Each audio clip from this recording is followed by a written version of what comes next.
अब जैसे आज तुम्हारी पीढ़ी है, आज के टाइम में भी बहुत कुछ सीखने को है। अभी ये आईआईटी वाला लड़का है ना, आईआईटी बाबा के नाम से। जैसे तुम अगर इसको देख रहे हो, धीरे धीरे बेटा इस पे ना एक दुख आने लग गया। जैसे मैं इसको शुरू में देख रही, मुझे लगा वैसे ही कोई लड़का होगा, लेकिन मुझे लगता था कुछ तो गड़बड़ है। ऐसे कोई भी एकदम भगवान की तरफ कोई नहीं चलता बेटा, हम सब सांसारिक हैं। सबको अच्छा लगता है मेरा एक सुंदर सा परिवार हो, मेरे माँ बाप हो, मेरे भाई बहन हो, मेरा कोई हस्बैंड वाइफ बच्चे, अपना परिवार, सबको अच्छी लगती हैं चीजें। उस लड़के का कल एक इंटरव्यू था, वो बहुत अच्छा है, देखने लायक है। वो सबके साथ तो मस्ती मजे कर रहा है, वो खुद भी इनके साथ, मीडिया वो जानता है ये बेवकूफ लोग हैं, वो भी मजे कर रहा है। इक्के दुक्के ने क्वेश्चन ठीक पूछे, उसने आंसर भी ठीक दिए। और उसकी एक क्लिपिंग कल मैंने देखी, वो 5 मिनट भर की, उसमें समझ में आया कि ये लड़का ऐसा क्यों बन गया। उसके साथ बचपन से बहुत उसने ना, जैसे ये ह्यूमन बीइंग हम लोग हैं, तो मन में सबके में इमोशंस होते हैं।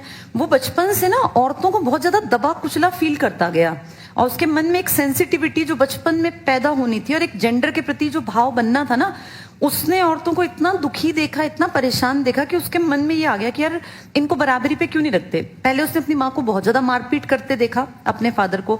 जैसे आज उसके पिताजी 70 साल के हैं, कल मैं उनका इंटरव्यू भी देख रही थी, 70 साल के हैं। और उनसे जब पूछा गया कि भाई क्या आपके घर का माहौल ऐसा था जैसे लड़का बता रहा है, तो उसने कहा मैं झूठ नहीं बोलता, हमारे घर में कमी थी। यानी उसने इल ट्रीटमेंट अपनी पत्नी को दिया। बहुत लोग अपने घरों में ऐसे ही हैं, लेकिन बेटा उसने इतनी अति कर दी कि उस लड़के के मन पे वो छाप पड़ गई कि मैं अपनी माँ को बचा नहीं सकता। वो एक ट्रॉमा उसके दिमाग में बैठ गया। एक तो होता है किसी को, ठीक है भैया एक छोटी मोटी लड़ाई, किस घर में लड़ाई नहीं होती, सबके घर में होती है बेटा, ऐसा कोई घर नहीं जहां लड़ाई ना हो। लड़ाई ना हो तो हस्बैंड वाइफ हो ही नहीं सकते, हस्बैंड वाइफ हमेशा लड़ेंगे। पर लड़ाई का एक लेवल होना, इतनी लड़ाई कि बच्चे के दिमाग पे असर पड़े उस चीज का।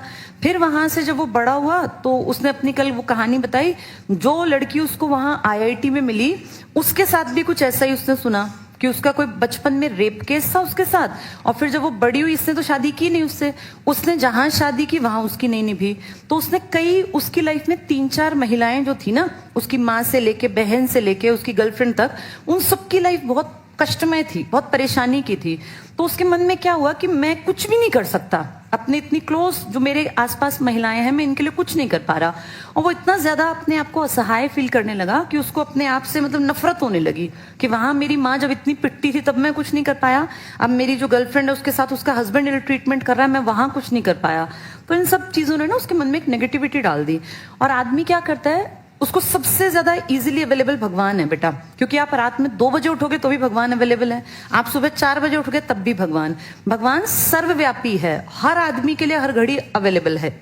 लास्ट में आदमी को लगता है कि मेरा एस्केप कहाँ है, मैं कहाँ जाऊं, तो फिर उसको भगवान दिखता है।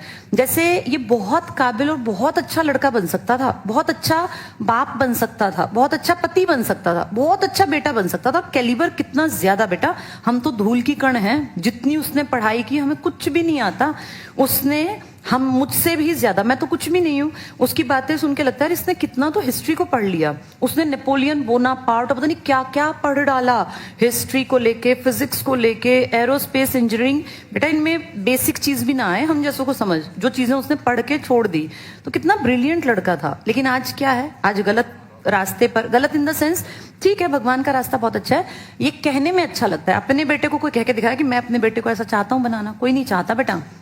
ये एक एस्केप है, उसको लगता है कि वो बहुत खुश है, लेकिन उसको देख के ये फील होता है कि ये समाज में बहुत ज्यादा योगदान भी दे सकता था, बहुत अच्छा कैरेक्टर बनता, शायद दुनिया समाज में कोई बड़ा एक्सपेरिमेंट कर लेता। लेकिन वो सब इतनी नेगेटिविटी से घिर गया, इतनी उसने दुख कष्ट देखे। अब उसकी हैबिट देखी, उसने अपने एक हाथ के नाखून बढ़ा रखे हैं, तो उससे पूछा भाई ये तूने क्यों बढ़ा रखे हैं, और कल परसों तो मांग में सिंदूर भर रखा था। तो पूरा उससे पूछा, बोला मैं फील करना चाहता हूँ कि लड़कियां कितनी मतलब सेंसिटिव होती हैं। तो उस आदमी के अंदर बहुत ज्यादा एक छोटा बच्चा मासूम सा, जो बचपन में ही मार दिया, और उसको सच में बहुत ज्यादा केयर, बहुत ज्यादा प्यार और बहुत अच्छे माहौल की जरूरत थी, जो किसी ने समझी नहीं, जिसके चलते आज वो, ठीक है भगवान का रास्ता होना चाहिए, पर बेटा जो वो जिंदगी जी रहा है, बहुत लोग कह रहे नहीं अच्छा है भक्त बन गया, ठीक है, लेकिन ये देखो वो कितना कुछ अच्छा बेहतर करके चला जाता इस दुनिया समाज के लिए, वो सब रह गया। तो ये जो किस्से हैं ना, जैसे उस टाइम पे नल दमयंती से सीखते थे लोग, प्रहलाद के किस्से से सीखते थे, अब भी हमें सीखना है इस लड़के से, जो आज सबसे बड़ा ये टॉक ऑफ द टाउन है आज की डेट में, सबसे ज्यादा लोग जो बात कर रहे हैं इसी के बारे में ना, सबसे ज्यादा न्यूज में चल रहा है। इससे ये सीखना है कि अपने घर का माहौल इतना अच्छा रखना चाहिए कि कि हमारे बच्चों पे उसका बहुत ज्यादा गलत असर ना पड़े। अगर आप अपने घर में एक अच्छा माहौल नहीं दे सकते तो फिर ये सोच के चलना चाहिए कि कल को बुढ़ापे में ये एक्सपेक्ट करोगे बच्चा मेरे लिए कुछ करेगा, तो कुछ नहीं कर सकता वो, क्योंकि तुमने उसकी बुद्धि का विकास ही नहीं होने दिया। उसके फादर का कल बयान था, कल उनसे बातचीत कर रहे थे, तो उसने क्या कहा कि मेरी सब प्रॉपर्टी इसी की है, मैं अपने बच्चे को, भाई मैं क्या करूंगा। अब वो आदमी 70 साल का है, उसकी बेटी एक कनाडा में अपना वहीं पर रह रही है, और ये एक इकलौता बेटा। अब ध्यान से देखो तो संपत्ति का करेगा क्या? जिस दिन वो पिता चले गए संपत्ति बेकार, पता नहीं कौन इसका मालिक बनेगा। यानी ये सब चीजें छोड़ देनी चाहिए। किसी भी चीज का लालच मत करो। अगर बात आपके परिवार पर आती है तो हर चीज छोटी है, हर चीज फीकी है, बेटा बेजान है। ये संपत्ति, ये घर कुछ काम नहीं आने। एक बहुत छोटा सा परिवार हो, और चाहे वो 20-30 हजार रुपए कमाते हो, लेकिन बच्चे के दिमाग पे प्रेशर नहीं होना चाहिए। वो बच्चा फ्रीडम से पले बढ़े, उसके ऊपर ये ना हो कि तुझे ये करना है, तुझे करना है। अगर ये लड़का कहीं 50,000 रुपए कमा रहा होता, अच्छी अपनी शादी करता, बढ़िया घर बार में रहता, खुशी से जिंदगी काटता, तो ज्यादा बढ़िया रहता ना। इतना ब्रिलियंट बन के कितने दुख इसने, कितने कष्ट सहे। उनकी शुरुआत कहीं ना कहीं इसके घर से थी। ये एक लेसन है पूरे इंडिया के लिए, पर हमारे देश में ना इस बात को समझते नहीं है लोग। इससे ये सीखना है कि ब्रिलियंट दिमाग भी खत्म कर देते हैं माँ बाप अपनी लड़ाई के बीच में। लड़ाई सबकी होती है, ऐसा हो नहीं सकता कि हम लड़े ना इंसान, लेकिन लड़ाई का एक लेवल रखो, बच्चे के लिए वो ट्रॉमेटिक एक्सपीरियंस ना हो।